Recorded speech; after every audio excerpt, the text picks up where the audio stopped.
The photographs curled at the edges as flames consumed them. Marcus Kane watched the faces dissolve first. Queen Lydia Monroe, then AlphaKing Marcus I. The child between them, 10 years old with hazel eyes, stared back until the fire took her to 3:15 a.m. The safe house smelled like burnt paper and old coffee. Marcus's forearm throbbed where fey runes etched themselves into muscle and bone, silver lines pulsing with each heartbeat. The oath his father swore decades ago lived in that pain. The girl was alive. Somewhere, one. The runes knew it. He spread the map across the table. Thornwood Compound sat in the Cascade Mountains east of Portland, 50,000 acres of forest and fortified positions. Victoria Thornwood ran it like a military installation because that's what she'd been before the coup, 3rd Battalion Commander, Northern Coalition Special Forces. The Glock 19 lay disassembled beside silver core ammunition, each round blessed by a fey metalworker in Vancouver. Cost him 2 weeks' pay. The knife beside it was older fey-forged steel his mother had carried during the purge. Marcus loaded the magazine. Muscle memory from 2 decades in Black Ops. The burn on his forearm flared hotter. Blood Oath magic worked on proximity. Closer he got to Monroe bloodline, worse it hurt. 3 months ago, it started burning. 6 weeks ago, he'd narrowed her location to Thornwood. Last week, the pain spiked hard enough to wake him screaming. She was there, inside those walls. The phone buzzed, text message encrypted. Helena Brooks, former intelligence chief for Queen Lydia, now deep cover inside Thornwood's kitchen staff. 3 words, green light. Dawn. Marcus deleted the message, crushed the phone under his boot. No communication after insertion, no backup.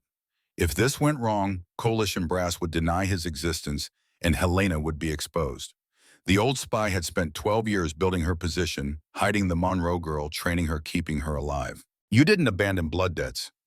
Marcus holstered the Glock, strapped the knife to his calf, grabbed the worn jacket that made him look like every other border drifter. The glamour would come later, close to the fence line. Using fey magic had cost splitting headaches, rune burns that took days to heal. The safe house door closed behind him with a soft click. Forward or dead, no middle ground.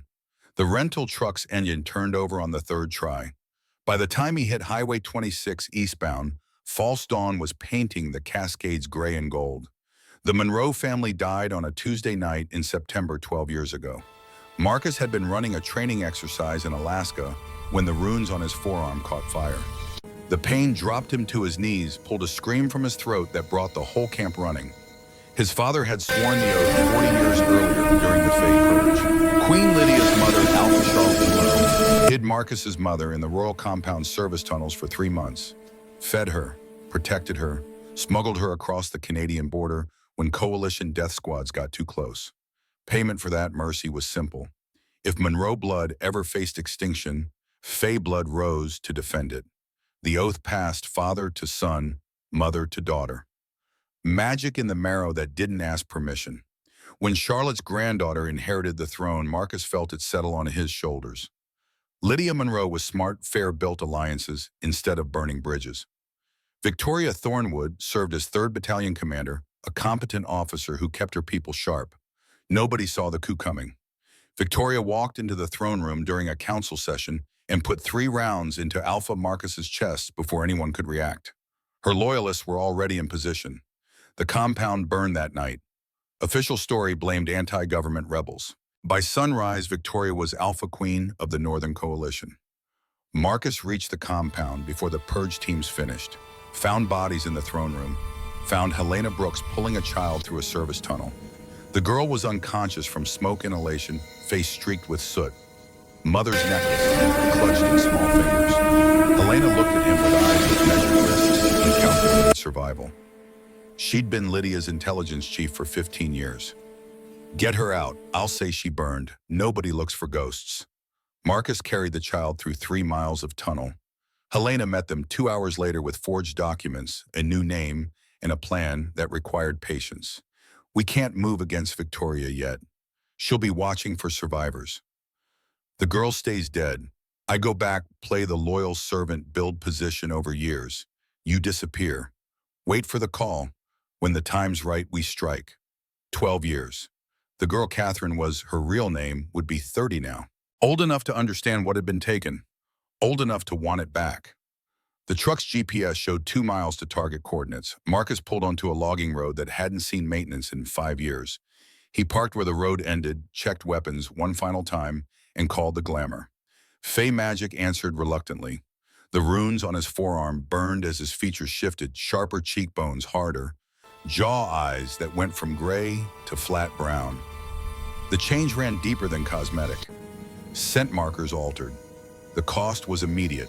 Headaches spiking behind his eyes. Runes hot enough to blister skin. He had 6 hours, maybe 8. After that, the Glamour would collapse and he'd be vulnerable for 12 hours minimum. Marcus started walking. The border fence was a mile through old growth. Motion sensors would pick him up 500 yards out. Patrol response time averaged 4 minutes. The fence appeared through the trees, 12 feet of chain link, topped with concertina wire. Marcus stepped into the sensor zone and waited. 3 minutes, 40 seconds later, the jeeps arrived. 4 men piled out, weapons drawn. 2 carried Remington 870 shotguns loaded with silver shot. The other 2 had AR-15s with optical sights. The lead man was maybe 30 beta rank by his stance.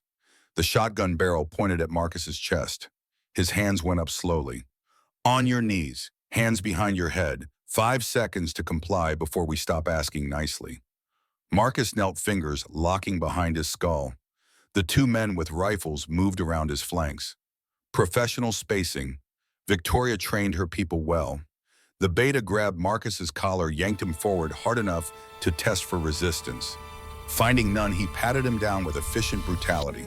Found the Glock, the knife, the fake ID that identified him as John Reeves, Rogue Alpha from disputed territories near the Canadian border. Well, John Reeves, we've heard about you. Border runner.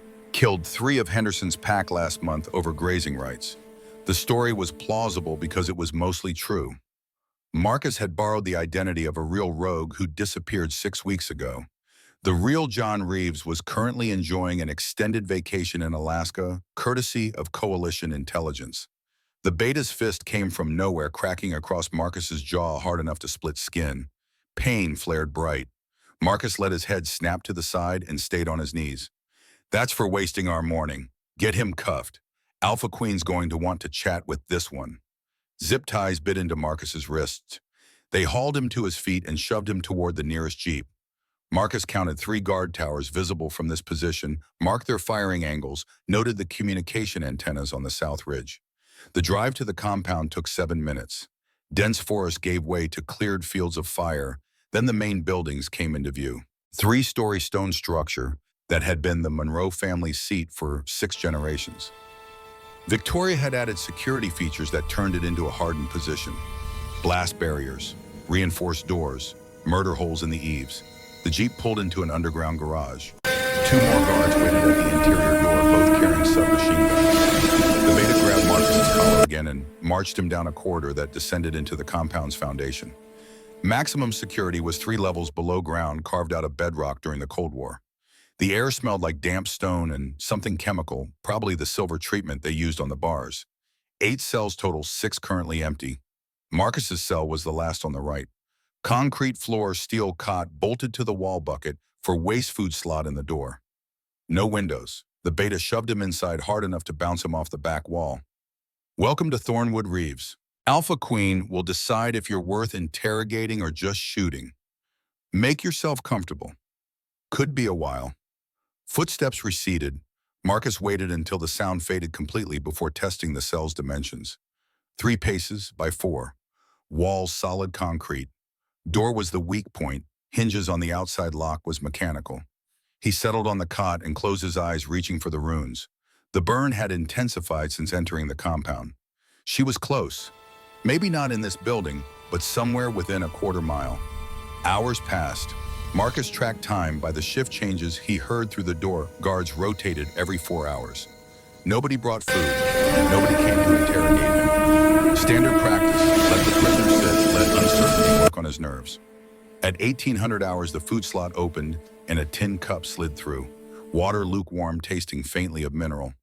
Marcus drank in small sips. Female hand calloused, quick, efficient movement. The runes flared hot enough to make him gasp. Marcus was on his feet before conscious thought caught up, moving to the door, peering through the slot. The corridor was empty except for a woman in gray servant's dress pushing a cart of cleaning supplies. Dark auburn hair, pulled back in a severe bun. Medium height, lean build, moving with economy that spoke of either exhaustion or long practice. She stopped at his cell door, pulled a scrub brush and bucket from the cart. When she knelt to start cleaning, Marcus's runes were burning through his shirt pains so intense his vision grayed. Monroe blood. Right there. 3 feet away. He studied her through the slot. Same facial structure, high cheekbones, straight nose, determined chin. The eyes were wrong, though. Too hard, too old. The 10-year-old who'd clutched her mother's necklace wouldn't recognize the woman who'd grown up in her absence. Her voice was quiet, pitched to carry to his ears without reaching the guards. You missed a spot. Marcus understood the test. She wanted to know if he'd respond. The smart played in silence. He leaned against the bars. When he spoke, his voice matched her volume. New prisoner usually lasts 3 days before Victoria gets bored. You're optimistic if you think I'm worth conversation. She didn't look up from the floor. The brush moved in steady circles. I'm realistic. And I didn't ask for company, just noting you picked a bad week to wander into our territory. Our territory, interesting word choice. Either deep cover was so complete she'd internalized the identification, or she was testing him back. Marcus shifted position, angling to see more of the corridor. One guard visible at the far end, sitting at a desk reading something on his phone. Security camera in the upper corner covered the cell blocks, but had a blind spot near the cleaning cart. She'd positioned herself in that dead zone, either incredibly lucky or incredibly competent. The water cup sat just inside the food slot. Marcus reached for it, fingers brushing the rim close enough that she could see his forearm where the sleeve had ridden up. The Fey runes were visible for maybe 2 seconds, silver lines glowing faintly before he pulled back. Catherine Monroe, though she probably went by something else, now stilled. The brush stopped moving, her shoulders tensed. When she spoke again, her voice had changed texture. Still quiet, but with an edge underneath. You're bleeding on my clean floor. Try not to die before morning. Makes more paperwork than I want to handle. She stood, picked up her bucket and brush, and moved down the corridor without looking back. The guard at the desk didn't glance up. She was that invisible, that much part of the scenery. Marcus sat back on the cot and pressed his palm against the burning runes. First contact established. She'd seen the marks. If Helena had briefed her about the blood oath, she'd understand what those runes meant. The glamour was starting to fray around the edges. Marcus felt it in the way his joints ached, the headache building. 4 hours left, maybe 5. After that, he'd be locked in this cell, showing his real face. Footsteps echoed down the corridor. Different pattern, multiple people moving with purpose. Marcus was standing when Victoria Thornwood appeared outside his cell. She looked exactly like her intelligence photos, 42 years old, 5'8", athletic build. Short blonde hair, cold blue eyes. She wore tactical pants and a fitted black shirt, sidearm holstered on her right hip. Everything about her screamed competent professional. 2 guards flanked her, weapons ready but not raised. Victoria studied Marcus through the bars. John Reeves, border territories. You've been busy making enemies. Henderson's path wants your head on a spike. Which raises the question, why cross into my territory? Marcus met her eyes without flinching, keeping his body language neutral. Henderson's people put a bounty on me. 50,000 for proof of death. Figured your territory might be less hostile than spending another week dodging kill teams in the woods. If that's wrong, shoot me now and save us both some time. Victoria's smile was thin and cold. I don't give sanctuary. I offer opportunities for people who prove they're useful. Henderson says you killed 3 of his betas over grazing disputes. Is that accurate? Mostly. They came onto my land, slaughtered half my livestock, told me to relocate or die. I chose option 3. And now you're here hoping that I'll protect you from the consequences. I'm hoping you'll keep me alive long enough to negotiate terms. I've got skills Victoria might find valuable. 20 years military experience, mostly black ops. Specialized in infiltration, sabotage, wet work. Not much left to lose and nothing tying me down. It was a gamble. If Victoria ran thorough background checks, she'd find the real John Reeves had military history, but nothing in special forces. Victoria turned to one of her guards, run his fingerprints against coalition databases, cross-referenced with military records. I want to know if he's lying by morning. She turned back to Marcus. If your credentials check out, we'll talk. If not, Henderson gets his bounty and I get a diplomatic favor. Either way, you're staying in this cell until I decide you're worth the oxygen. She walked away without waiting for response. Marcus exhaled slowly. Fingerprint check would confirm John Reeves's identity. But fingerprints also connected to service records, and those records would show the Special Forces training that the real John Reeves never received. Victoria's people would find discrepancies. He had maybe 18 hours before suspicion turned to certainty. The glamour was failing. Marcus felt it like strings snapping one by one. He had maybe 90 minutes before his real face bled through. He lay on the cot, closed his eyes, and let the pain from the runes wash over him. The oath burned because Monroe blood was close. The sound of scrubbing woke him. Marcus opened his eyes to darkness, broken only by dim emergency lighting. His internal clock said 0300 hours. Catherine Monroe was back kneeling outside his cell with her bucket and brush. She wore the same gray dress, same severe hairstyle, but now he could see the knife strapped to her inner thigh and the way she positioned herself with her back to the wall. The runes pulsed steady and hot. Glamour had collapsed hours ago. His real face was exposed. The risk was calculated. 3 a.m. security shifts were always understaffed, always drowsy. Catherine's voice was barely audible. The runes on your arm, blood oath, that marks you Kane bloodline. Which means you're Marcus, Kane Black Ops Northern Coalition. Helena sent encrypted message 3 hours ago confirming their identity. Marcus sat up slowly, keeping his hands visible. Catherine Monroe, 10 years old last time I saw you. I carried you through 3 miles of tunnel while the compound burned. Your mother asked me to find you. Took 12 years, but here we are. She didn't react to the name, just kept scrubbing while her eyes tracked his face. That girl died in the fire. Official records confirm it. The woman kneeling here goes by different name and has spent 12 years earning Victoria's trust, one degrading task at a time. If you want her help, you'll remember that distinction. What do you want me to call you, Catworks? Short for Catherine, but also appropriate given how many lives I've burned through staying ahead of execution. Helena says you've been training, preparing, that you're ready to move against Victoria. Cat's brush stopped moving. She looked up at him directly, and the eyes that met his were hard as cut glass. I've been planning for 12 years. Every guard rotation, every security vulnerability, every ally. Victoria thinks is loyal, who's really just waiting for the order. I know this compound better than she does. When we move, it won't be revenge. It'll be justice wrapped in tactical precision. Marcus studied her in the dim light. This wasn't the broken refugee he'd half expected. This was an operative who'd spent 12 years becoming a weapon. Then why do you need me? Cat resumed scrubbing. Because Victoria keeps one thing I can't access alone, the Destiny Stone. It's locked in a vault beneath the throne room, blood sealed to royal bloodline. Only legitimate Monroe heir can open it, which means only me. But the vault's also got Fey wards that'll kill anyone without Fey blood who tries to breach them, which means I need you. Marcus processed the implications. Blood seal plus Fey ward meant the vault required both Monroe and Fey bloodlines working in concert. What's the stone? Ducat looked it up again. It's proof, absolute undeniable proof of royal lineage. Stone glows when touched by legitimate heir. But Helena says it does more than that. It records, remembers, shows truth to anyone present. Coalition pact law requires it for a challenging sitting alpha. Without it, I'm just a servant girl making claims. With it, I'm rightful heir with legal standing to demand Victoria answer for her crimes. So we get the stone, you challenge Victoria publicly, Coalition Pack Law Forces trial. Cat nodded once, sharp and decisive. That's the framework. Details are more complicated. Victoria's not stupid. She knows someone could theoretically challenge her if Monroe heir survived, which means she's got contingencies, loyal guards, kill orders ready. We need more than just the stone. We need evidence of her crimes, witnesses who will testify enough political pressure that her supporters abandon her. Marcus leaned forward. Helena's been gathering that evidence.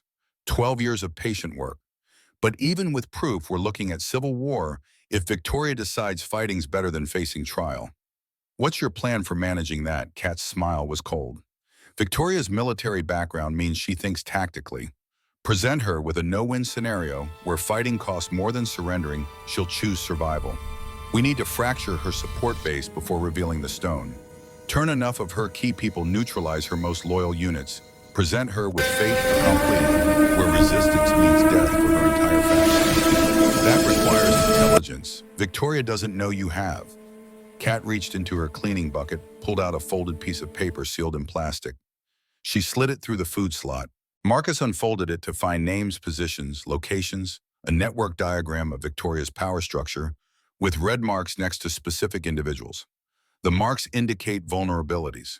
Lieutenant Crawford's actually coalition intelligence deep cover for 18 months.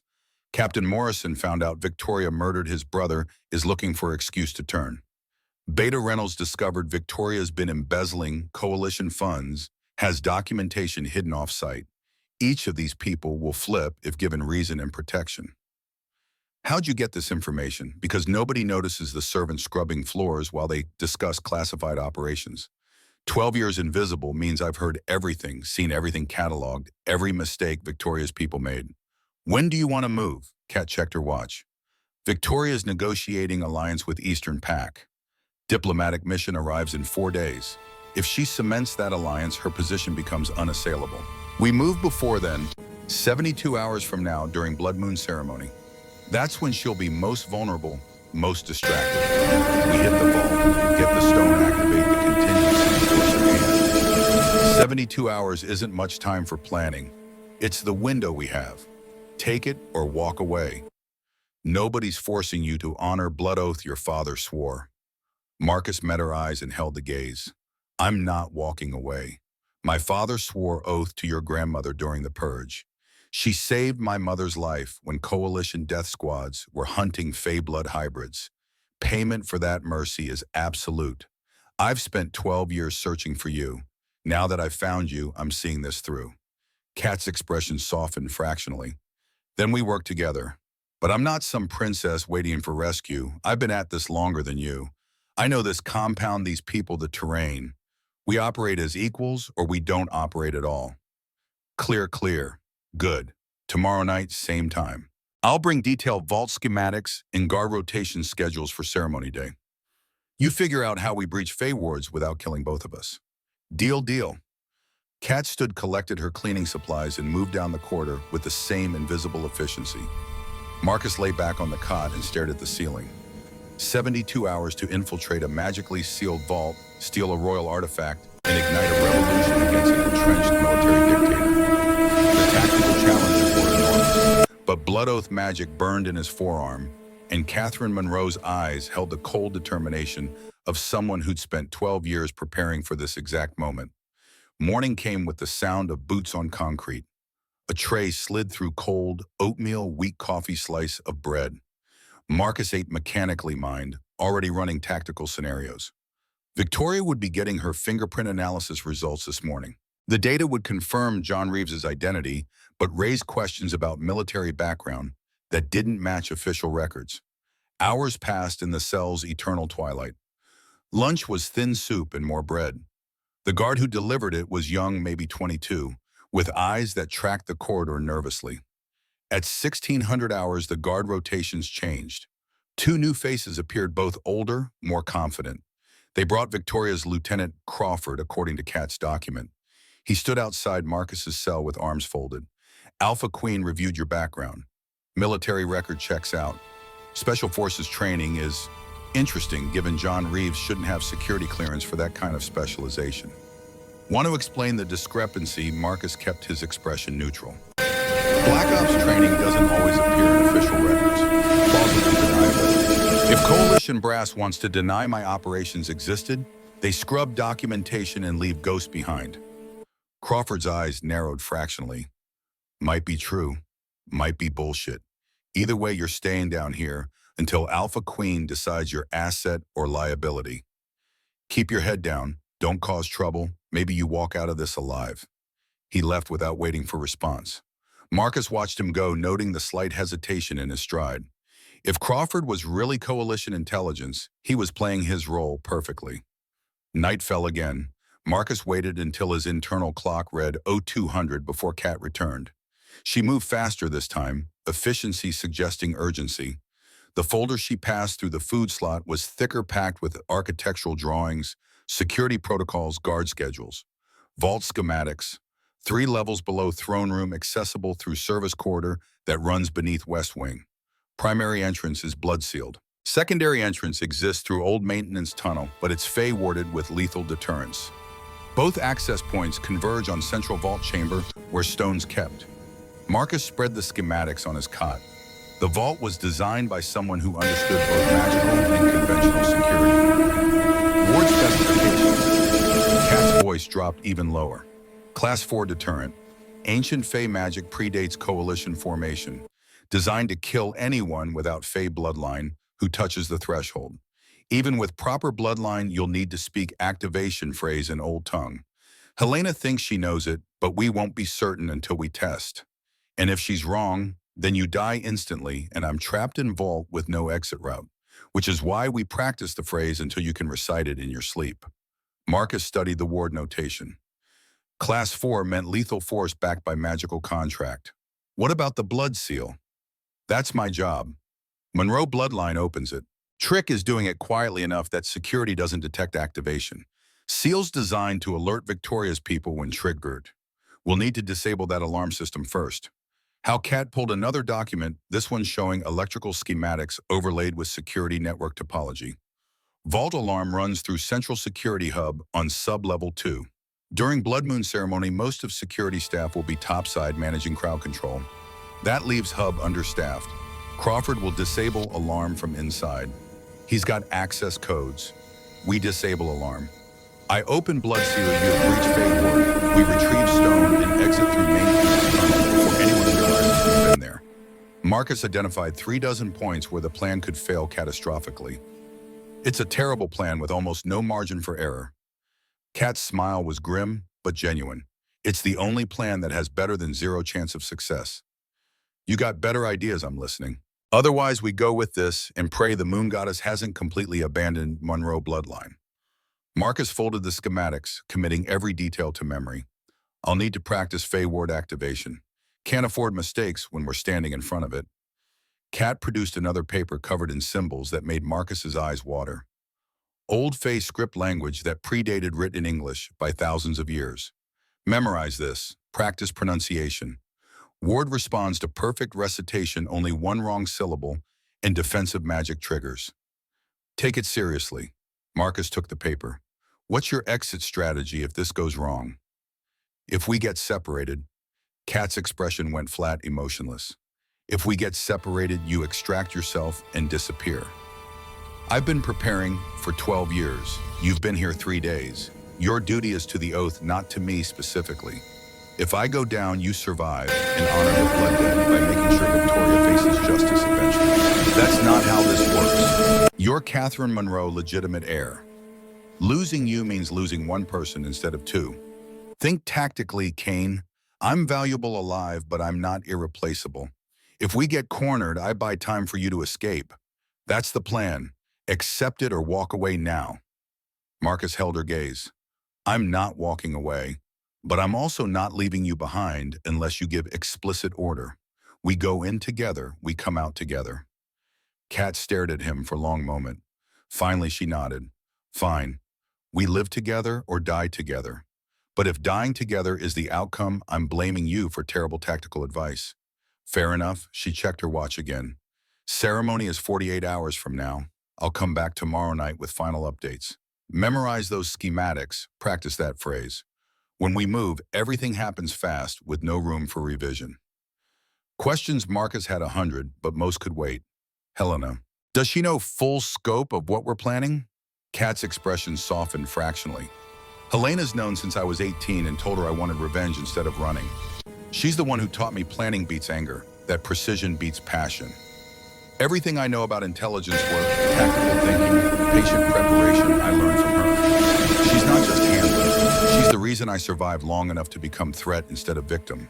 Then she'll be at risk when we move. Victoria's going to look for conspirators. Kat nodded, jaw tightening. Helena knows the risks. She's accepted them. When we trigger this operation, she's prepared to hold her position as long as possible, Feed us intelligence until Victoria's people identify her as Mole. After that, she's got exit protocol, but odds aren't great. We need to get her out before Victoria realizes she's compromised. Kat shook her head. Helena stays until mission completes. She's insisted on it. Her words, I've spent 12 years positioning myself for this moment. I'll be damned if I run now and waste everything. She's old school intelligence. Mission comes first. Always. Then we make sure this works. For her, for your parents, for everyone Victoria killed. Kat stood gathering her supplies. 48 hours, Kane. Memorize everything. When the moment comes, we get one shot. She disappeared down the corridor. The day passed in studied preparation. Marcus memorized vault layout, traced guard patterns, identified fallback positions. The Fey activation phrase was harder symbols that shifted meaning depending on pronunciation. His mother would have known this language fluently, but she died during the purge cut down by coalition death squads while Marcus was too young to help. Now Marcus was supposed to recite complex magical formula perfectly under pressure with no margin for error. He practiced the phrase quietly, testing syllables against the symbols. By evening his throat was raw. Dinner arrived, thin stew, more bread water that tasted metallic. Marcus ate slowly. Night fell again. Kat arrived at 02:30 later than usual. She moved with barely contained tension. The paper she pushed through food slot was brief, Crawford confirmed. Daughter extraction arranged. He'll disable vault alarm during ceremony. That's one major obstacle handled. Marcus felt some of the tactical pressure ease. Does Victoria know? Kat shook her head. Crawford's been planning this for 6 months as part of coalition intelligence operation. Tomorrow night, Helena's people extract his daughter. Once Crawford confirms she's safe, he commits fully. That's solid work. Helena's network is deeper than I thought. Kat allowed herself the small smile. Helena's been building resistance networks since month after the coup. Patient work, slow recruitment, identifying people with grievances, offering them hope. Tomorrow night, that moment arrives. How are you holding up? Behat's smile turned brittle. I've spent 12 years preparing for this. I'm either ready or I'm not. Doubt isn't useful now. Doubt keeps you cautious. Caution keeps you alive. She shook her head. Caution kept me breathing when I was 10 and scared. I'm 30 now. I'm done being cautious. Done hiding. Done scrubbing floors for women who murdered my family. Tomorrow night we take back what's mine. After that, either I'm Alpha or I'm dead. Both outcomes are better than this. Marcus recognized the mindset. Sometimes you had to trust people to know their own limits. Then we go together. No hesitation, no second guessing. When the moment comes, we move. Kat nodded once. Ceremony starts at dusk. Victoria will be occupied with Eastern Pact diplomats. Security focus will be topside. Crawford signals us when alarm's disabled. We descend through service corridor, reach vault sublevel breach, defenses, retrieve stone. Extraction via maintenance tunnel brings us out east side near vehicle depot where Helena's arranged transport. Timing's tight. Timing's everything. Miss our window and we're trapped underground when security realizes something's wrong. We'll make it work. Kat looked at him through the bar. My father used to say, we don't quit, don't surrender, don't break under pressure. I always wondered if that was true or just propaganda. Tomorrow I find out which. Your father was right about you. You've been proving it for 12 years. Kat stood, collected her supplies one final time. Tomorrow night, no matter what happens, thank you for honoring the oath. You didn't have to come. Blood debt isn't negotiable. Not for my family. She disappeared into shadows. The final day passed slowly. Breakfast arrived, was eaten. Marcus spent hours reviewing schematics, mentally practicing Fey phrases. At 1400 hours, Crawford appeared. Alpha Queen's distracted with ceremony preparations. You're being moved to holding area closer to throne room, standard protocol for prisoners she might want to interrogate during event. Transport happens at 1800. That's your window. Kat knows the timing. Crawford walked away without waiting for acknowledgement. Evening approached. Marcus heard compounds shifting into ceremony mode, increased foot traffic, vehicles arriving with diplomatic entourage. At 1745, 3 guards arrived to move him. They cuffed his wrists, marched him down corridor, and up 3 flights. The holding area was barely large enough to be called home, but it was 2 levels closer to Through the narrow window, Marcus could see main hallway. Servants moved past carrying his supplies. And there, pushing cart of linens, was Kat. Their eyes met for fraction of a second. She nodded once, confirmation readiness. Marcus settled on the floor and waited. Ceremony would start at 1900 hours. Crawford would disable vault alarm at 1915, giving them 15-minute window. The compound's rhythm changed as ceremony began. Music voices raised in traditional pack chants. Victoria's voice carried through stone walls, projecting authority. Footsteps approached his door. Kat appeared, key in hand, Crawford's work. She opened door without speaking, motioned for Marcus to follow. They moved through service corridors that ran parallel to main hallways. Kat navigated with absolute certainty. Down 2 levels, through maintenance junction, past storage rooms. The service entrance to sub-level 3 was unmarked steel door. Kat unlocked it. The stairwell beyond descended into darkness, broken only by emergency lighting. They went down silently. At the bottom, another corridor stretched into shadow. The vault entrance was 60 feet ahead, massive steel door with strange symbols etched around frame. Marcus felt his favorite burning through his shirt, responding to ward magic. Class 4 deterrent was active. Kat moved to the blood seal first. She placed palm against the door's center. The markings flared bright red. The door's locking mechanism disengaged with series of heavy clicks. Marcus checked his watch. 19:20. They'd burned 5 minutes, had 10 remaining. The vault doors swung open, revealing chamber beyond. Circular room, maybe 30 feet diameter, walls lined with shelves holding artifacts. At the center, a raised pedestal held what they'd come for.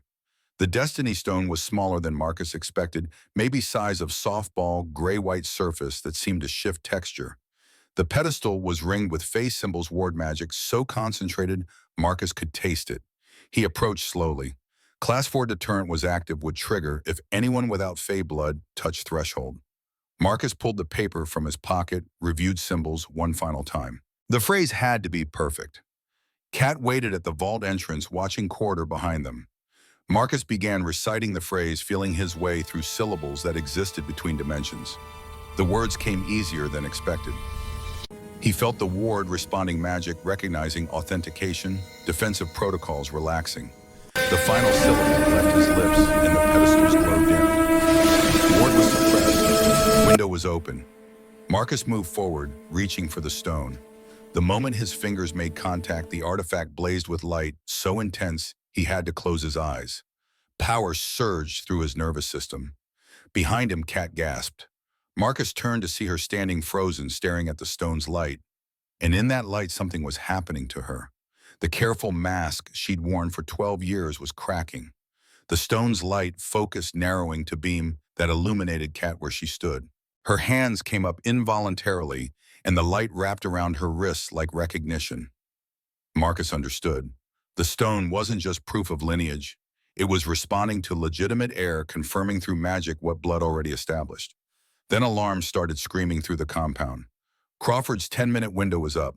Automated diagnostics had flagged the security manipulation. Every guard in Thornwood now knew something was wrong. Marcus grabbed the stone, felt its power settle against his chest. Kat was moving before he called to her, tactical instinct overriding wonder. They ran for maintenance tunnel entrance. Behind them, boots thundered on stairs. Victoria's response teams were descending. The maintenance tunnel was narrow, barely wide enough for a single person. Kat led Marcus, followed stone clutched against his ribs, still pulsing with residual magic. Voices echoed behind them. Flashlight beams cut through darkness. The response team had reached vault. The tunnel branched at junction point. Kat went right without hesitation. 30 seconds later, left branch exploded. Victoria's people were using demolition charges, collapsing tunnels to cut off escape routes. Another explosion closer. The tunnel shook, debris raining from ceiling. If they didn't reach exits soon, the entire system would collapse. Kat reached ladder, bolted to wall, started climbing. Marcus followed, one-handed grip while the other protected the stone. Up 40 feet through vertical shaft. Above, Kat pushed open a hatch and rolled out. Marcus emerged into vehicle depot on compound's east side. 3 transport trucks sat waiting, engines idling. Helena stood beside nearest truck, gray hair, wild blood on her sleeve. The older woman's expression transformed when she saw Kat. "You got it. You actually got the stone." Kat helped Marcus into truck bed while Helena climbed into driver's seat. The engine-roared vehicle lurching forward as Victoria's guards appeared. Gunfire erupted, rounds sparking off truck's armored sides. Helena kept driving, steering toward the compound gate. The gate was closed. Helena didn't slow down. The truck hit gate at 50 miles per hour, ramming through with shriek of tortured metal. They were through, racing down access road with compound alarms wailing behind them. Marcus looked back to see Victoria standing in courtyard, illuminated by security lights watching them escape. Even at this distance, her expression was clear. Not rage, cold calculation. She was already planning countermoves. The truck hit main highway at 70 miles per hour. Helena kept accelerating. Kat sat in truck bed, hands wrapped around knees, staring at nothing. Marcus moved beside her. The stone sat between them, no longer glowing but still radiating presence. When Kat spoke, her voice was raw. My father used to tell me we don't quit. Tonight we proved him right. But this isn't victory. This is opening move. Victoria will come for us. The next part is harder than what we just did. Marcus watched road disappearing beneath truck's wheels. Helena's voice carried from driver's seat. Safe house is 2 hours north. Coalition contacts are waiting. We've got documentation, testimony, evidence. Combined with the stone's authentication, we have everything needed to force formal challenge. Northern Coalition pack law is clear. Legitimate heir with Destiny Stone has absolute right to advance. Victoria can't refuse without admitting her reign is illegitimate. Kat closed her eyes, leaning back. When she opened them again, the hard mask was back. Then we forced the trial. We put Victoria on public display and make her answer for 12 years of murder and corruption. And when the stone proves my lineage beyond doubt, we watch her supporters abandon her. Marcus felt blood oath magic settling into new configuration. The mission wasn't complete, not until Catherine Monroe reclaimed her throne. But the impossible part was done. The truck drove north through darkness. Behind lay compound where Victoria was learning that power built on murder couldn't survive when truth had weapons sharp enough to pierce the facade. Kat's hand found Marcus's in the darkness, squeezed once. She didn't speak. Didn't need to. The gesture said enough. Marcus returned the pressure. Blood debt wasn't burden anymore. It was privilege.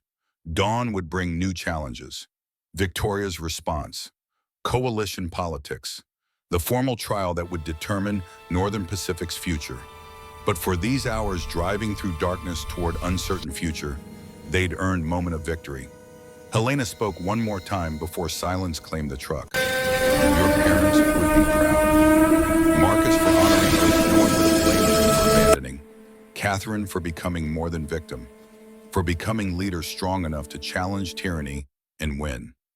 Kat's voice was soft. We haven't won yet. Helena's laugh was quiet but genuine. No, but we're closer than anyone's been in 12 years. That's worth celebrating. The truck drove on, carrying 3 conspirators toward future that balanced between justice and chaos.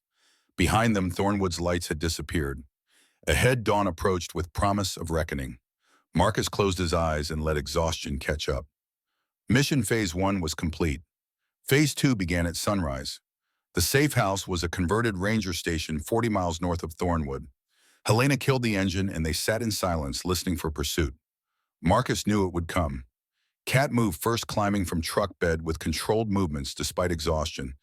The Destiny Stone stayed wrapped in Marcus's jacket. Helena's wound was worse than she'd let on, deep gash across her forearm, soaked through makeshift bandage.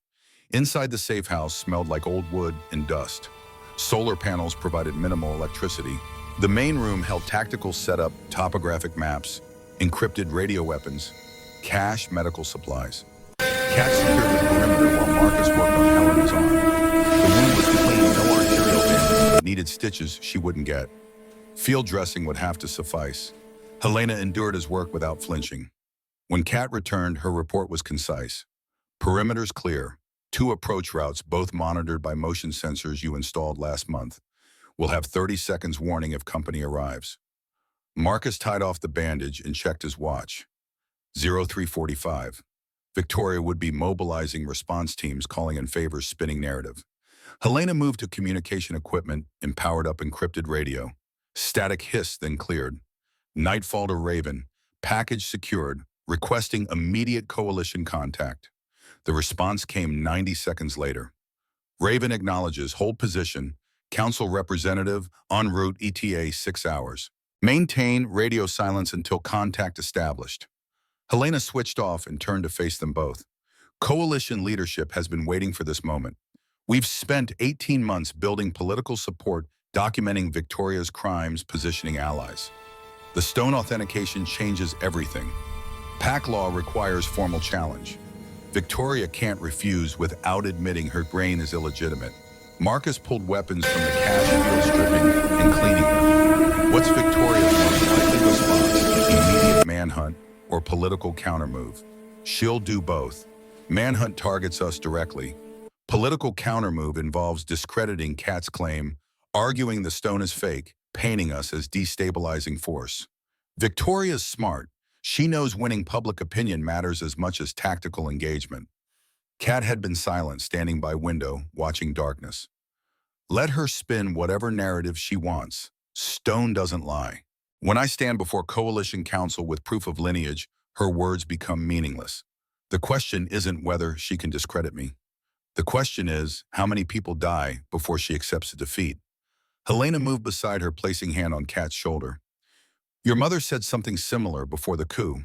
She underestimated Victoria's willingness to burn everything rather than surrender. Don't make same mistake. Victoria will kill everyone in this safe house if she finds us. She'll murder coalition representatives. She'll start civil war. Her calculation is simple rule, through fear or die trying. Then we force her hand before she's ready. Marcus checked the AR-15's action. What's our timeline for formal challenge? Helena pulled map from tactical case, spread it across table. Red marks indicated coalition pact territories. Blue showed Victoria's confirmed allies. Yellow represented disputed zones. Coalition Council meets in Seattle 4 days from now. Emergency session called specifically to address our situation. We present evidence. Kat demonstrates. Stone Authentication Council votes on legitimacy of challenge. If we win majority support, Victoria faces formal trial. Lose majority, we're declared insurgents and hunted accordingly. 4 days is tight. Marcus traced potential routes. Victoria's forces will be searching hard. Every hour we're exposed increases risk. Kat turned from window, eyes hard. Then we don't hide for 4 days. We go on offensive. Contact every PAC leader with grievance against Victoria. We build coalition, publicly force Victoria to respond to multiple threats instead of focusing on us. That's dangerous. Helena's voice carried warning. Public exposure means Victoria knows exactly where we are. Kat's smile was cold. She already knows we're north of Thornwood, already knows we'll head towards Seattle. Pretending otherwise is wasting energy. Better to control narrative, show strength, make her worry about political collapse instead of just tactical pursuit. Marcus recognized the strategy. When you couldn't hide, you created so many targets that enemy couldn't address them all simultaneously. Who's our first contact? Helena pointed to map location west of their position. Alpha Thomas Bridger Cascade territory. Victoria's expansion forced him off 30,000 acres 2 years ago. He's been waiting for opportunity to strike back. If we give him legitimate cause, rightful heir, with stone authentication, he'll commit his forces. That's 600 wolves. Marcus evaluated tactical implications, serious military asset if Bridger's actually committed. Also serious risk if he decides turning us over to Victoria is safer bet. Bridger's daughter was killed during Victoria's expansion. Helena's voice was flat. 16 years old, caught in crossfire when Victoria's forces attacked his northern compound. He's wanted revenge but lacked justification for open war. We provide that justification. Kat was already moving gathering gear. Then we leave at first light. Make contact with Bridge by noon. If he commits, we've got foothold for building larger coalition. If he refuses, we adapt. Helena shook her head. You're pushing too hard, too fast. Smart strategy is consolidating here, letting coalition representatives come to us. Official channels got my parents killed. Kat's voice carried bite that silenced objection. Victoria played by rules while planning coup. I'm done with patience. 4 days until council meets. We use every hour building unstoppable momentum. Marcus understood both perspectives. The tactical compromise was obvious. We split up. Kat and I make contact with Bridger build visible coalition. Helena stays here, coordinates with coalition representatives, maintains secure base. If either effort fails, the other provides backup. Helena considered this, weighing variables. Finally nodded. Acceptable. I'll coordinate remote support, feed you intelligence on Victoria's movements, maintain communication with coalition leadership. You two become public face of resistance. Kat pulled weapons from cache-loading magazines. We'll need proof beyond the stone. Testimony from Victoria's crimes, documentation of her corruption, witnesses willing to speak publicly. Stone proves my lineage. Evidence proves her guilt. Both pieces required. Helena pulled folder from tactical case thickness, suggesting months of work. I've been gathering this for years. Guard confessions. Financial records showing embezzlement. Testimony from survivors. Names of coalition officials she's bribed. Everything needed to build case that goes beyond simple power dispute. Marcus paged through documents. This is prosecutor-grade evidence. How'd you compile it without Victoria detecting your activity? Helena's smile was thin. Because I've been her head of kitchen staff for 12 years. People talk around servants.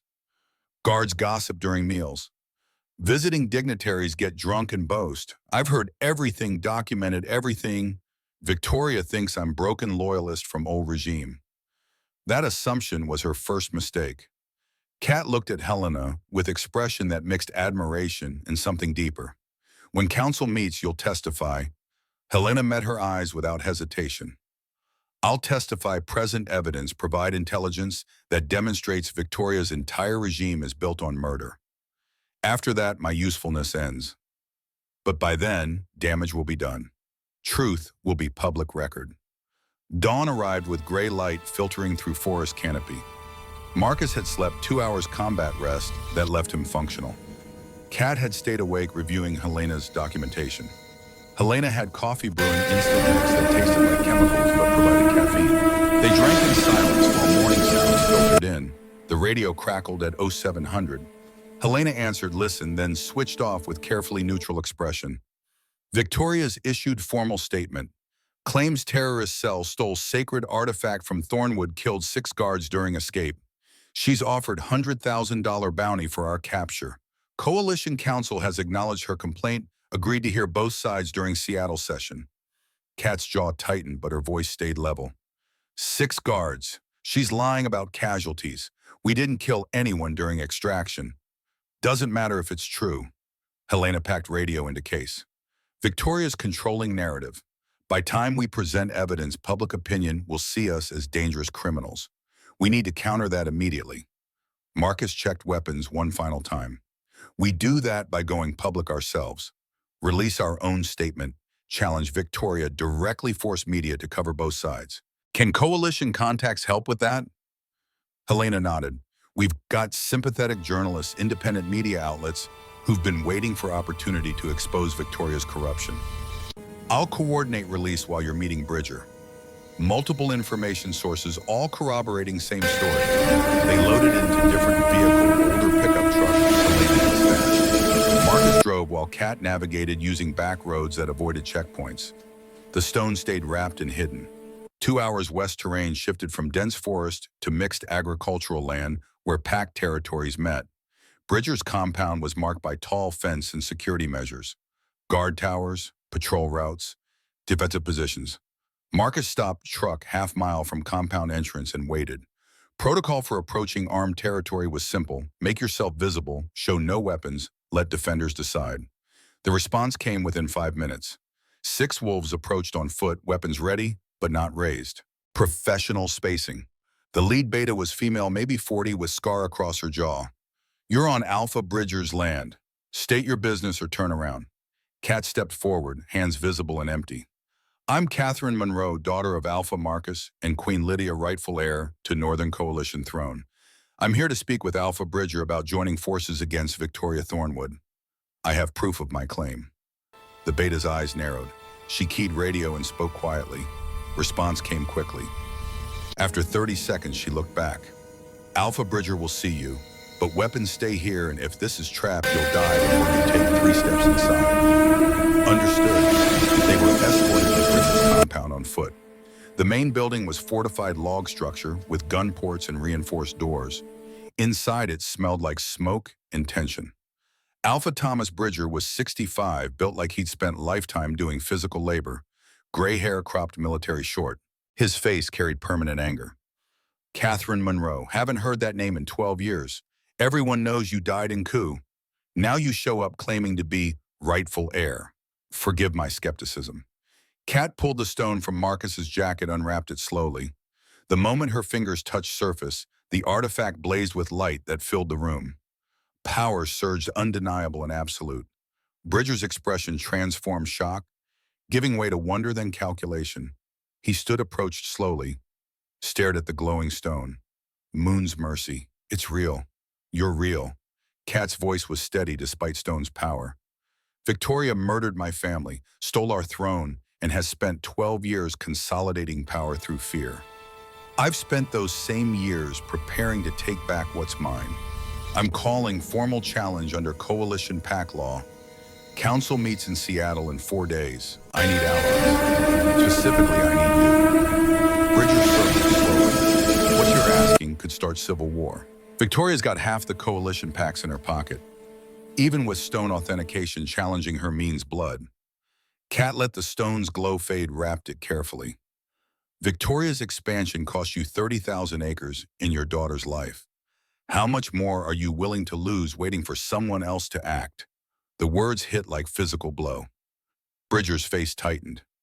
My daughter was 16, caught in crossfire when Victoria's forces attacked without provocation. They called it territorial dispute. I called it murder. Then help me make Victoria answer for that murder. Help me build coalition strong enough that council can't ignore. Help me end regime that's killed too many children. Bridger stared at her, weighing risks. Finally, he moved to wall map. I can commit 600 wolves, full combat readiness weapons, tactical support. But I won't move until you've secured at least 3 other major packs. Isolated resistance gets crushed. Coordinated coalition forces, political resolution. Bring me 3 more territorial alphas. I'll be your 4th. Kat extended her hand. Deal. They shook, and Marcus watched alliance form between survivors of Victoria's violence. Outside, Bridger's beta was waiting with message from your safe house. Helena says Victoria's mobilized hunter teams dispatched them to known resistance locations. They'll be searching West Territories by nightfall. Marcus processed timeline. Victoria was moving faster than anticipated. Kat checked her watch. We need 2 more pack contacts before returning to safe house. Who's closest? Bridger pulled out handwritten list. Alpha Sarah Martinez, Olympic Territory, 6 hours northwest. Lost her mate to Victoria's purges 3 years ago. She's been quiet but angry. And second contact, Alpha James Whitlock, Columbia Territory, 8 hours east. Victoria tried annexing his land last year, failed when he fortified position. He's cautious, concerned with survival, but stone authentication might push him off fence. Marcus evaluated geography. Hitting both targets meant covering serious distance through territory where Victoria's hunter teams would be active. We split again. I take Whitlock, you take Martinez. Cover more ground, reduce exposure time. Kat shook her head firmly. We stay together. Stone's authentication requires my presence. Splitting up means one of us is operating without proof. Then we prioritize. Marcus studied that. Martinez first, shorter distance, higher probability. If she signs on, we've got 3 of 4 targets. Whitlock can wait. Bridger provided vehicle supplies, current intelligence on Victoria's search patterns. By noon, they were moving northwest, taking mountain roads that avoided main highways. The radio crackled periodically with coded updates from Helena hunter teams, concentrating on eastern territories. Coalition representatives had arrived at Safe House Media, was picking up story. Kat monitored radio while Marcus drove. Victoria's narrative is spreading faster than ours. She's got established media contacts, political machinery. By time we present at council, public opinion will see us as criminals. Public opinion matters less than coalition law. Marcus navigated switchback curves. Stone authentication is absolute under pact tradition. Council can't ignore it without invalidating their own legal framework. Kat's laugh was bitter. You're assuming council operates on principles instead of self-interest. Half those alphas owe Victoria favors. They'll argue stone could be fake, that authentication magic can be manipulated. Proof only matters if audience wants to believe it. Then we make them want to believe it. Give them evidence so overwhelming that denial becomes impossible. The Olympic territory border appeared after 4 hours. Martinez's compound was smaller than Bridger's built for defense. Guard response was immediate, and hostile weapons raised orders shouted. Same protocol. Kat identified herself, requested audience, showed no weapons. This time response was faster. Martinez had been expecting contact. Alpha Sarah Martinez was 48, lean and dangerous, with eyes that never stopped calculating. She met them in compound's war room, surrounded by tactical maps. Her first words were direct challenge. "You're Catherine Monroe, or very good imposter. Prove it." Kat pulled the stone out, let it flare with authentication magic that lit the war room like solar flare. Martinez watched without flinching, studying the light's patterns with analytical precision. Stone's real. Question is whether you are. Victoria's smart enough to fabricate air. "How do I know you're not her asset?" Marcus spoke before Kat could respond. "Because if she was Victoria's asset, you'd already be dead. Hunter teams would have hit this compound the moment we established contact. Instead, Helena Brooks, former intelligence chief under Queen Lydia, is coordinating resistance network while we build coalition. Victoria wants us dead because we're a legitimate threat." Martinez considered this, weighing probabilities. Finally, she nodded. Acceptable logic. What do you need? Kat outlined a planned formal challenge during Seattle Council meeting. Coalition of territorial alphas, forcing political resolution, evidence of Victoria's crimes presented publicly. Martinez listened without interrupting. When Kat finished, Martinez was quiet for 30 seconds. "I'll commit 400 wolves in full intelligence support. But I want Victoria dead, not imprisoned. Trial means opportunity for escape. Clean kill eliminates threat permanently." Kat's jaw tightened.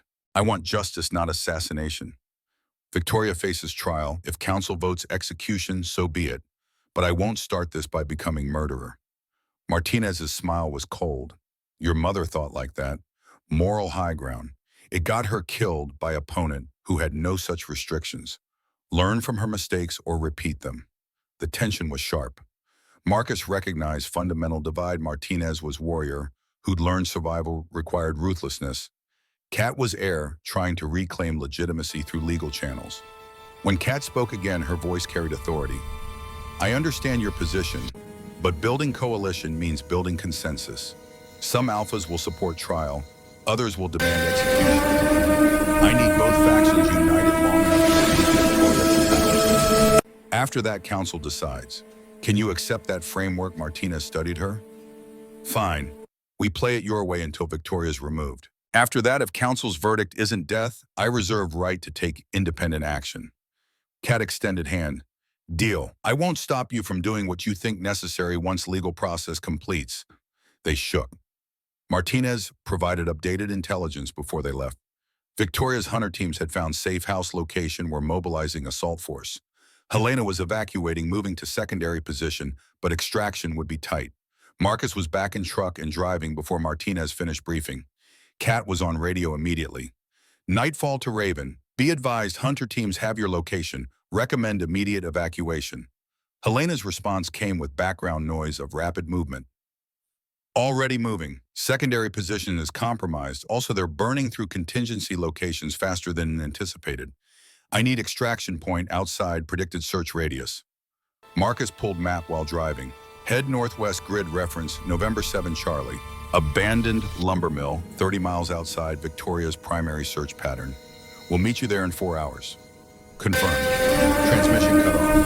Cat folded map with movements that were too precise. Victoria's adapting faster than we projected. She's got resources we didn't account for. Someone's feeding her information. Marcus had been thinking same thing. "We've got leak. Someone in resistance network is compromised." Kat's expression went flat. "Helena's been building network for 12 years. Every contact personally vetted. If we've got leak, it's either recent addition or someone who turned after Victoria applied pressure. Or it's someone we trust completely who's been playing both sides." Kat looked at him sharply. "You're suggesting Helena Marcus kept eyes on road. I'm suggesting we verify everything and trust no one until we've identified source. Helena's most logical candidate because she's got access to all information Victoria needs. But could be Crawford, could be Bridger, could be someone we haven't considered. Kat was silent for a long moment. If Helena's compromised everything we've built is trap. Coalition meeting, evidence presentation, all designed to get us in one location where Victoria can eliminate us decisively. Or Helena's clean, and we're chasing ghosts while real leak continues. The lumber mill appeared after 3 hours hard driving.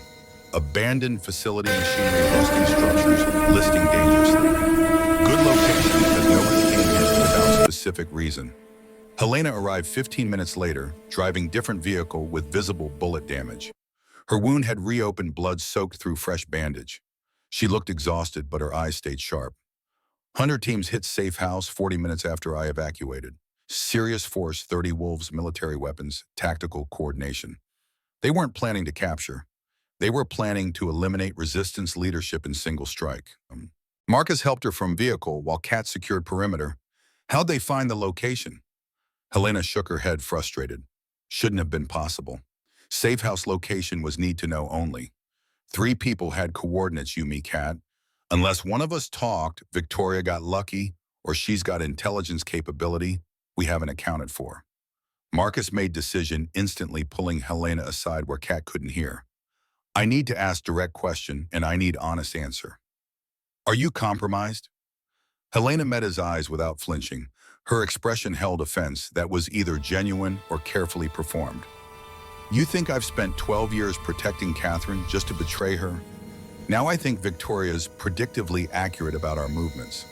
I think you're positioned to provide exactly that intelligence. Helena's laugh was hard. Smart paranoia, but wrong target.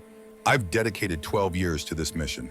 If I wanted to betray Catherine, I could have done it any time before you arrived.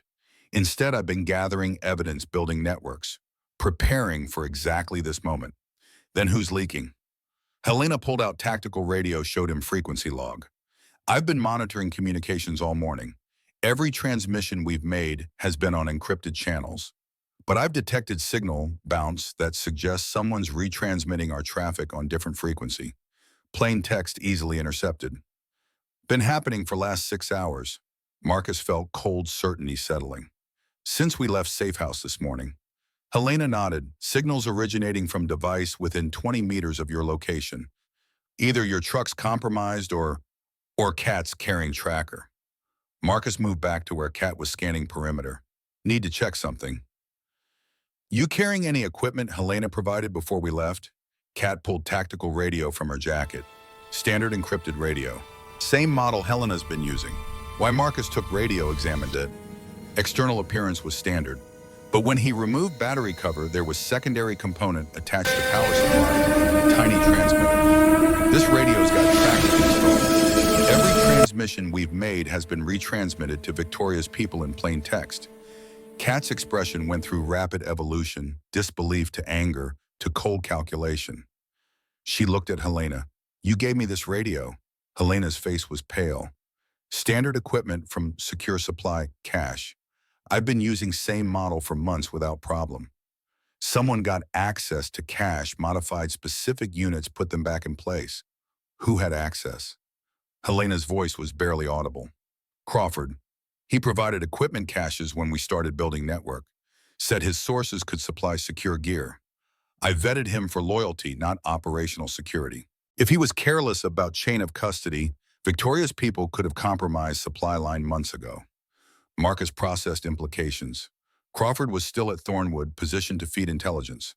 We need to warn Bridger and Martinez. If their equipment came from same source, Victoria knows about their commitment. Helena was already moving to her vehicle, pulling out clean radio from different supply chain. I'll coordinate warning through alternate channels. You two need to get to Seattle immediately. Coalition meeting is our only remaining option. If we can present evidence publicly before Victoria preempts it, the council will have to act. Kat was staring at the compromised radio. Victoria's known our movements for hours. She's had time to position forces, prepare counter moves. We're not just racing to Seattle. We're walking into trap. Marcus checked weapons, verified ammunition loads. Then we springs trap carefully, stay alert for ambush. We've got Destiny Stone and Helena's evidence. That's what matters. Get those in front of Coalition Council, and Victoria's reign ends regardless of tactical victories she scores today. Helena pulled folder from her vehicle, handed it to Kat. Complete documentation, every crime, every bribe, every murder, testimony from witnesses who'll speak publicly if protected. Everything needed to destroy Victoria's credibility. Guard it with your life. Kat took folder, met Helena's eyes. If we don't make it, you'll make it. Helena's voice carried absolute conviction. Because I didn't spend 12 years preparing you to fail at finish line. You're stronger than Victoria, smarter, more determined, and you've got something she'll never understand: people who believe in you, not because they're afraid, but because you're worth believing in. Marcus started truck engine. We leave now, drive through night, reach Seattle by dawn, coalition meetings at noon. That gives us 12 hours to stay alive and 6 hours to prepare a presentation. Helena stepped back, raising hand in gesture that was half wave, half salute.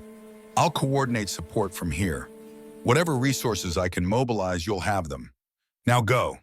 They drove east as darkness fell, headlights cutting through mountain roads toward distant city lights. Behind them, Helena disappeared into forest with tactical radio and determination born of decades spent fighting impossible odds. Kat was silent for first hour, staring at folder that represented 12 years of accumulated evidence. Tomorrow we stand in front of Coalition Council and demand justice. Victoria will be there, defended by her allies. We'll present stone authentication and documentary evidence. Council will vote. And depending on that vote, we either reclaim throne or start civil war. Marcus kept eyes on road. Your mother faced similar moment. Different circumstances, but same essential choice: accept compromise or fight for principle. And she chose principle. Got her killed. Also got her remembered as rightful leader instead of weak accommodator. Kat looked at Destiny Stone wrapped in her lap. My father told me we don't quit. Tomorrow I find out if that's strength or fatal flaw. Marcus thought about his own father's oath blood magic contract that had bound his life to protecting bloodline that might end tomorrow. Tomorrow we find out together.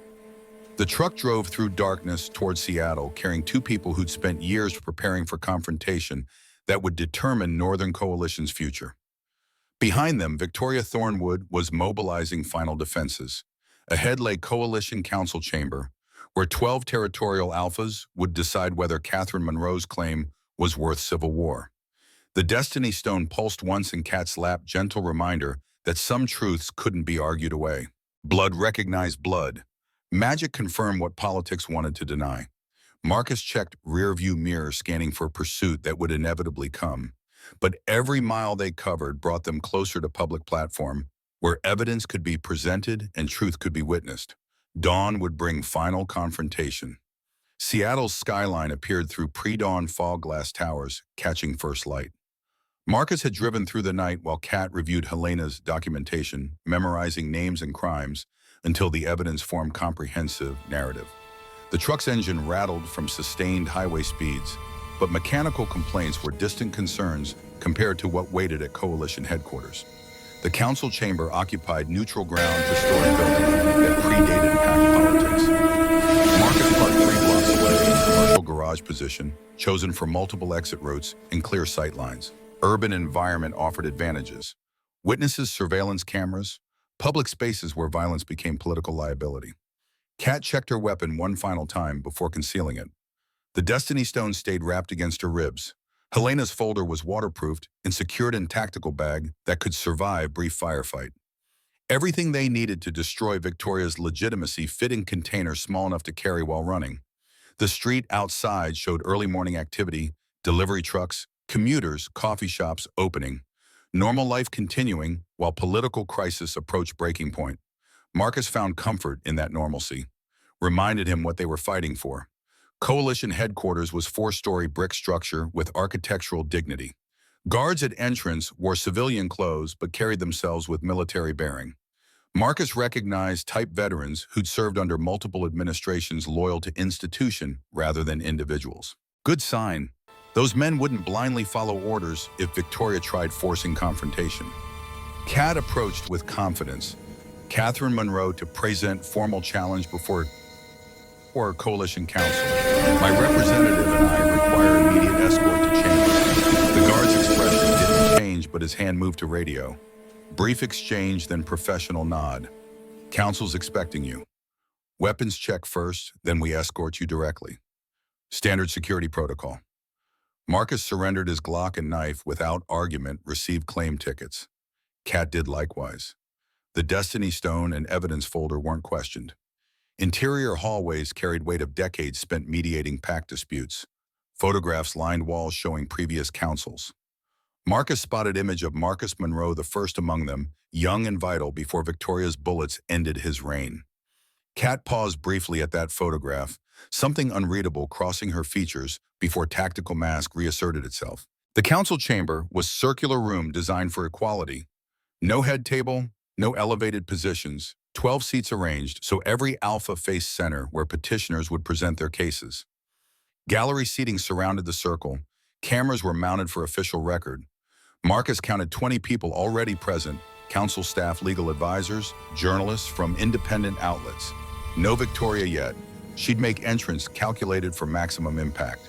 Kat moved to petitioner's position at chamber center. Marcus took position along the wall where he could monitor entrances. His fake glamour was ready, but not yet active. He'd need that magic later. The 12 alphas arrived in sequence determined by territorial seniority. Thomas Bridger entered first, gave Kat fractional nod that confirmed his support. Sarah Martinez followed, expression carefully neutral. James Whitlock looked uncomfortable, caught between loyalty to established order and recognition that Kat's claim had merit. 9 others Marcus didn't know personally, but Helena's briefings had identified 5 probable Victoria supporters, 2 undecided, 2 who'd vote based on evidence strength. 7 votes needed to legitimize Kat's challenge. They had 2 confirmed, maybe 4 possibilities needed to swing 3 undecided. Victoria Thornwood entered at 11:58, precisely 2 minutes before council was scheduled to convene. She wore dress uniform from her military service chest decorated with medals. Her expression was composed, confident. Either she was better actor than Marcus expected, or she believed her counter-moves were sufficient. Victoria's eyes found Kat, held gaze for 3 seconds, then dismissed her with contempt theatrical enough for gallery to notice. Calculated insult designed to frame Catherine Monroe as insignificant threat.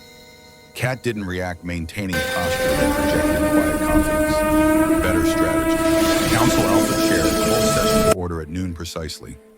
Richard Northwood, 68 years old, 30 years on, council reputation for fairness. Coalition Council convenes to address formal challenge presented by Catherine Monroe against sitting Alpha Victoria Thornwood. This proceeding operates under ancestral pact law governing succession disputes. Petitioner will present authentication and evidence. Respondent will offer defense. Council votes to legitimize or reject challenge. Questions. Silence answered him. Northwood gestured to Kat. Petitioner may begin. Kat stepped forward, pulling Destiny Stone from protective wrapping. The artifact caught chamber lighting surface, shifting texture as power stirred beneath. She held it with both hands elevated so every council member could see. Her voice carried across chamber with clarity. I am Catherine Monroe, daughter of Alpha Marcus Monroe and Queen Lydia Monroe, legitimate heir to Northern Coalition throne. Victoria Thornwood took power through coup that murdered my family 12 years ago. She's ruled through fear since. I claim right of challenge under ancestral law, authenticated by Destiny Stone, which responds only to legitimate Monroe bloodline. She touched the stone directly, both palms pressed against surface. The reaction was immediate and overwhelming. Light blazed from artifact with intensity that forced council members to shield their eyes. Power surged through chamber. The light formed patterns, ancient symbols that appeared in air itself, writing history and language older than English. Marcus felt his fey blood responding to magic that predated coalition formation. But the light didn't stop with authentication. It spread, touching walls and floors, seeking something beyond simple bloodline recognition. And where it touched images appeared memories preserved in magic events recorded by Stone's power. The first image showed Monroe family on night of coup. Not from Kat's memory, from Stone's perspective. Objective record. Victoria entering throne room with weapon drawn. Marcus Monroe standing to speak, greeting her with respect. Victoria firing without warning, 3 rounds center mass before anyone could react. But the light didn't stop there. It pushed backward through time, showing other deaths Victoria had arranged. Bridger's daughter killed not by crossfire, but by deliberate execution when she discovered evidence of Victoria's coup planning. Martinez's mate poisoned after he threatened to expose embezzlement. Territorial alphas, who'd opposed her expansion, eliminated through accidents that Stone's magic revealed as calculated murders. The light spread further, touching every council member, forcing them to see 12 years of corruption compressed into minutes of undeniable evidence. Financial crimes, political assassinations, children killed to eliminate potential threats. Marcus watched Victoria's expression transform as Stone's revelation continued. Confidence cracked. Composure shattered. She was standing now backing away from center circle as though physical distance could separate her from condemning evidence. Council members were reacting with expressions ranging from horror to rage. Even Victoria's confirmed supporters looked shaken. Stone's authentication went beyond proving Kat's bloodline. It had judged Victoria's reign and found it built on foundation of murder so extensive that complicity and silence became impossible. The light faded slowly. When darkness reasserted itself, silence held for 10 seconds. Then Alpha Bridger was on his feet, voice shaking with fury barely contained. "That was my daughter. Your report said crossfire. Stone shows execution. You murdered her because she knew too much." Sarah Martinez stood second, hands clenched into fists. "My mate. Poisoning that your investigation claimed was accidental." Stone reveals deliberate assassination. One by one alphas, whose loyalty Victoria had purchased through favors or fear, were confronting evidence they couldn't rationalize away. Victoria attempted recovery, voice projecting authority even as foundation crumbled. That artifact can be manipulated. Ancient magic isn't reliable evidence. This entire proceeding is conspiracy designed to destabilize legitimate government. Council must reject this challenge as political theater. Northwood's voice cut through Victoria's argument. Destiny Stone's authentication has been coalition law for 200 years. Every territorial transfer, every succession dispute, Stone's judgment has been absolute and final. You're proposing we abandon foundational law because its verdict condemns you. Victoria's desperation was showing now. I propose Council recognize that accepting this challenge means civil war. My supporters won't surrender without fight. Blood will flow.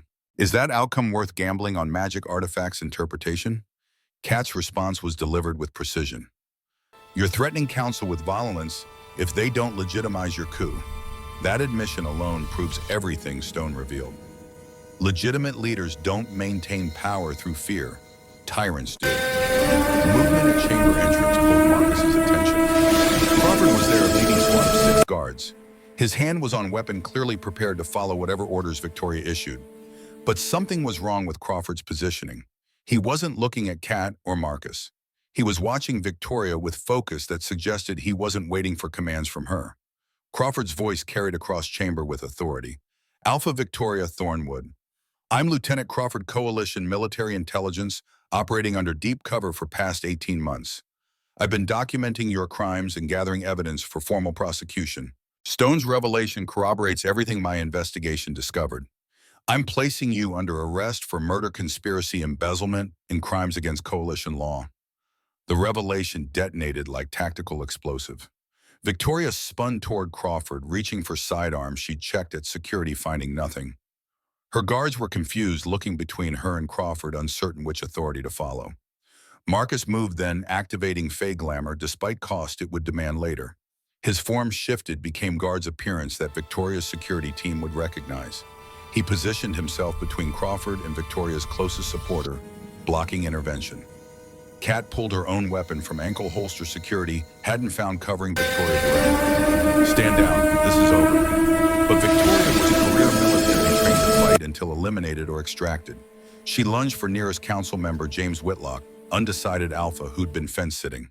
Grabbing him as human shield knife, appearing from somewhere, blade against throat. Nobody moves or Whitlock dies. Then you explain to his pack how formal challenge killed their alpha. Crawford held position, weapon trained, but not firing. Taking shot with hostage in play was too risky. Marcus couldn't move without dropping glamour and revealing Fey blood. Kat had clear of angle, but killing Victoria would undermine legal legitimacy. Tactical stalemate with 20-second clock. Then Helena appeared in gallery seating, moving with a speed that belied her age and injuries. She threw something small and metallic that struck Victoria's knife hand with precise impact. The blade clattered away. Whitlock twisted free. Crawford's weapon discharged once. Center mass, professional shot. Victoria collapsed, hand pressed against chest wound that was already fatal. Her expression held disbelief even as life drained away. Crawford kicked her weapon away and checked pulse that was rapidly fading. When he looked up at counsel, his voice was steady. Alpha Victoria Thornwood deceased. Coalition military intelligence will provide complete operational reports documenting 18 months of evidence gathering. Formal charges would have included 37 counts of murder, conspiracy, embezzlement, and violations of coalition charter. Death in custody closes prosecution but doesn't erase crimes. Silence held for a moment, that balance between horror and relief. Then Northwood spoke. Council will vote on formal recognition of Catherine Monroe's challenge and legitimacy claim. All in favor, 8 hands rose. More than needed. Decisive majority. Motion carries. Catherine Monroe is recognized as legitimate heir to Northern Coalition throne with all rights and responsibilities that position entails. Formal investiture will occur following traditional protocols.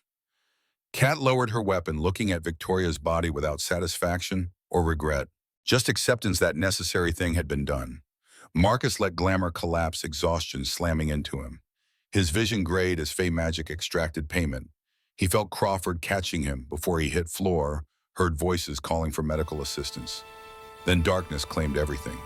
He woke in medical bay 2 floors below council chamber. 6 hours had passed according to wall clock. Kat was sitting beside his bed reviewing documents. When she noticed him stirring something in her expression softened. "You missed investiture ceremony. Council formally recognized my claim, transferred territorial authority, established interim government until full elections. Helena's testifying before investigative committee about Victoria's crimes. Crawford's coordinating transition with coalition military." Marcus sat up slowly. "How many of Victoria's supporters are contesting the outcome?" 3 territorial alphas have lodged formal protests claiming council vote occurred under duress, but none are mobilizing military response.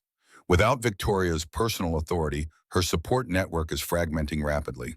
Kat set documents aside. "Helena wants to retire. She's earned it. But she recommended you for position as my tactical advisor, helping rebuild coalition governance." Interested Marcus considered the offer. Months of transition work, political maneuvering, institutional reform. Not glamorous, but necessary if Kat's reign was going to establish legitimacy through demonstrated competence. "Your father's oath bound my family to protect Monroe Line until extinction or oath-bearer's death.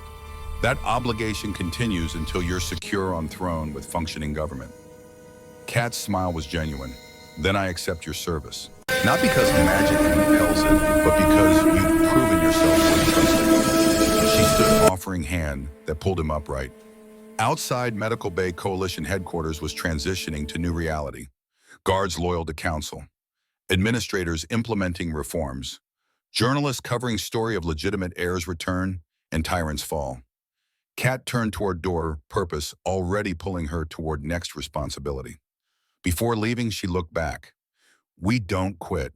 My father was right about that, but he never mentioned it runs stubborn in everyone who honors commitments others would abandon. Thank you for being that stubborn." Marcus watched her walk away, Alpha Queen, who'd spent 12 years preparing to reclaim stolen throne, and now faced harder task of proving herself worthy of keeping it. But for first time in 12 years, the runes on his forearm weren't burning. Oath recognized, mission accomplished, legitimate heir, secured immediate danger, passed. He left Medical Bay and went to find Crawford. Intelligence officer had 18 months of reports to deliver evidence, to organize testimony, to coordinate. Coalition headquarters hummed with activity that felt different from Victoria's regime. People worked with purpose rather than fear.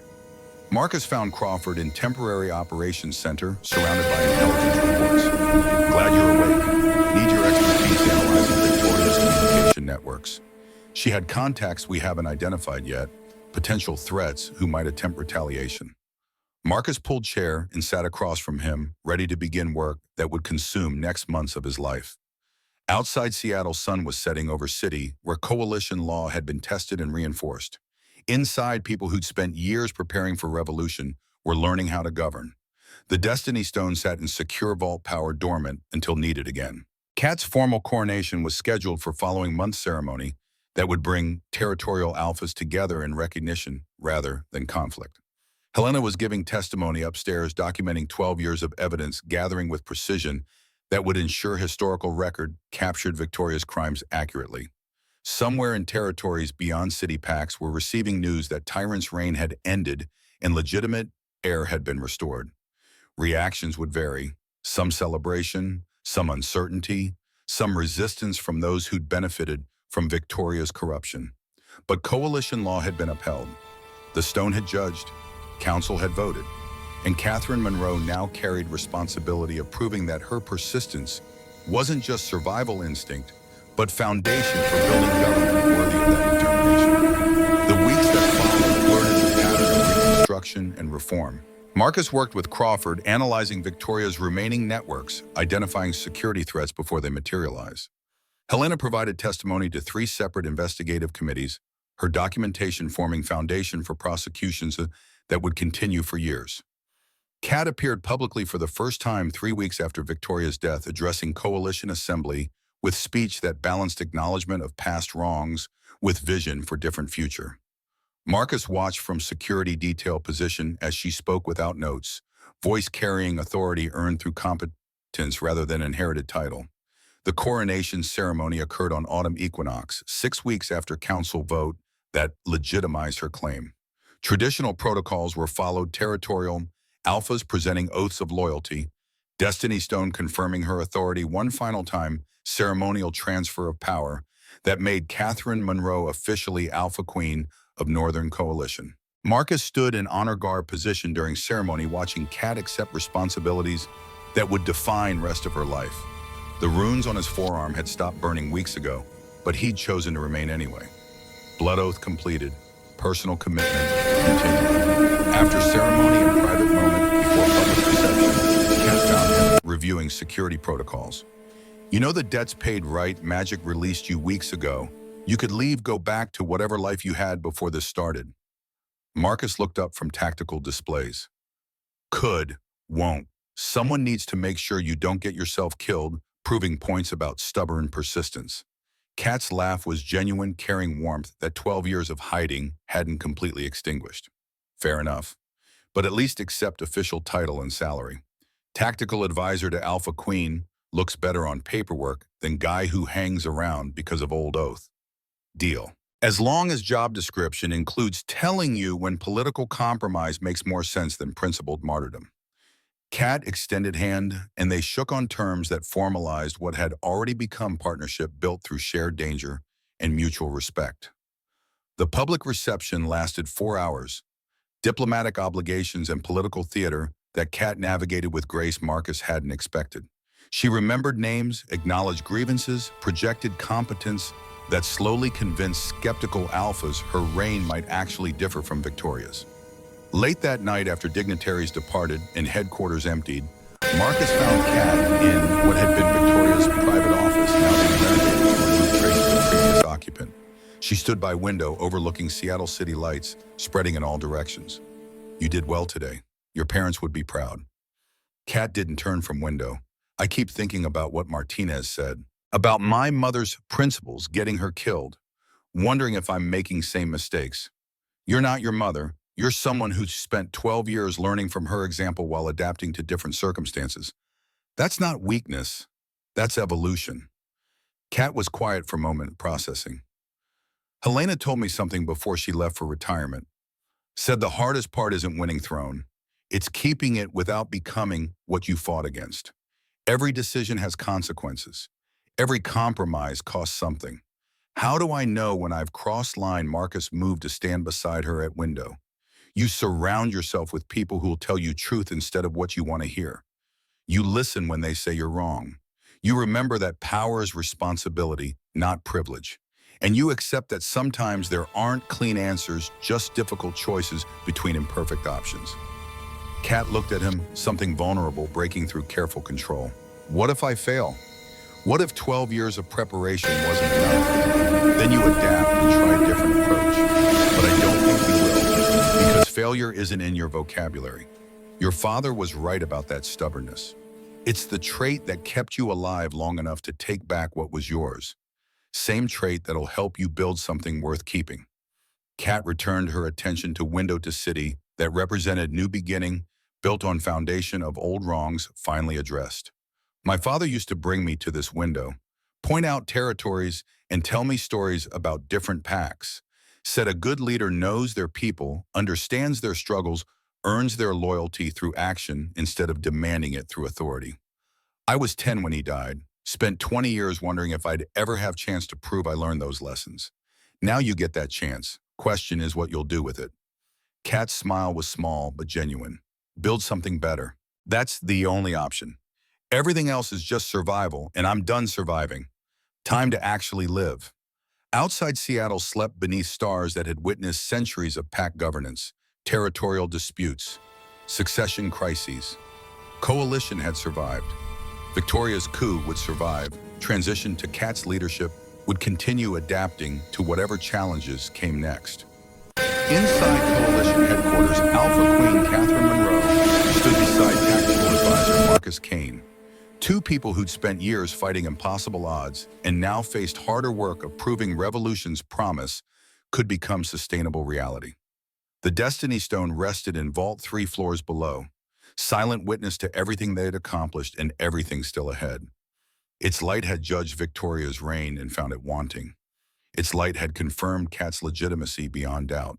Now it waited patient and eternal for next moment when truth needed voice that couldn't be silenced by politics or fear. Marcus checked his watch. 200 hours.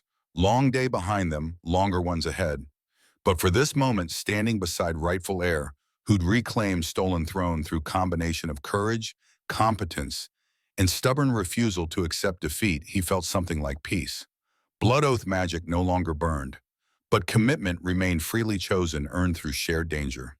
Some debts were paid, others continued by choice. Marcus had chosen. Outside dawn approached. Inside work continued. Always did, after revolution ended and hard task of governance began. Catherine Monroe Alpha, Queen of Northern Coalition, turned from window with expression that mixed determination with cautious hope. The weight of crown she finally claimed rested on shoulders made strong enough to bear it through 12 years of preparation. You should get some rest. Tomorrow starts early. Marcus nodded. Tomorrow always does.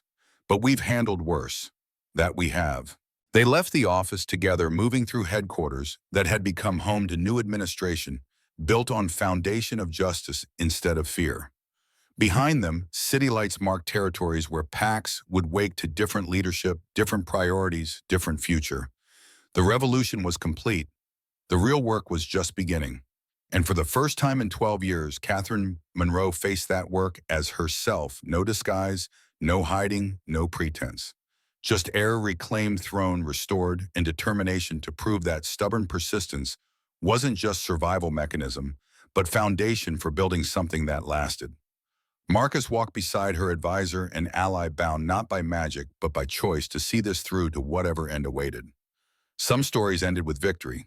This one ended with beginning, harder, longer, more complex than the battles that preceded it, but beginning nonetheless. And that was enough.